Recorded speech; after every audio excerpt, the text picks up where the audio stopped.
তো গাইস আজ আমরা যাচ্ছি বাজার। কাজ সন্ধ্যে 6টা থেকে কাজ মাছ ছেড়ে চলে এলাম। আমি বাজার যাবো, মাংস নিবো, সবজি নিবো, আলু নিবো, পেঁয়াজ নিবো, রসুন নিবো, মরিচ নিবো, সব নিবো গাইস।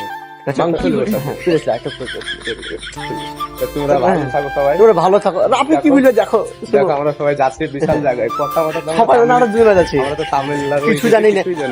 দেখাবো যে একটা বাংলা শিখি। রাফি ক্যামেরার সামনে হাত পাত লড়ে ছুটে না। রাফিকে প্রথমবার চেন্নাই কাজে নিয়ে এসেছি, তো রাফি কি বলছে দেখো। তামিলনাড়ু এসে আমাদেরকে খুব এনজয় লাগছে, কিন্তু আমরা ভাষা জানি না। তো গাইস আস্তে আস্তে আমরা পাগলা হয়েছি। একটা কেউ কথা আমাদের বাংলা কথা কিছু বুঝতে পারছি না, আমরা ওদের কথা কিছু বুঝতে পারছি না।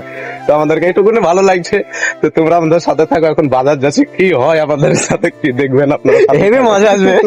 তো বন্ধুরা অবশেষে আমরা বাজারে এন্ট্রি করে ফেললাম, আর একটুখানির মধ্যে সে ভাইয়ের কাছে চলে যাব, যাকে হালকা হালকা আমরা বাংলা শিখিয়েছি। তো ফাইনালি চলে এলাম। তারপর আমি রাফিকে বললাম জালিবালি এলাও। দোকানে এই জিনিসটার নাম একদমই করা যায় না, কারণ এটা তামিলে খুব জঘন্য ভাষা। তারপর আমি সকালের জন্য সবজি দেখতে লাগলাম, সামনে দেখি কি সবজি পাওয়া যায়।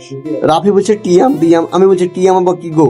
হ্যাঁ, তারপর আমি ছোট পটল দেখলাম, এই পটলটা কত সুন্দর। আর যদি আমি খাই তো কিছুই হবে না।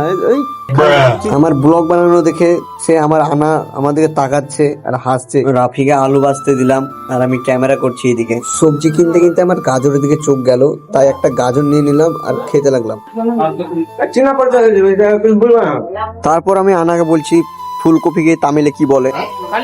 কালিফ্লাওয়ার। তামিলে ভাষায় বুঝলো না, বাঙালি না তো মায়ের খেয়ে মেরা দেওয়া ভাই।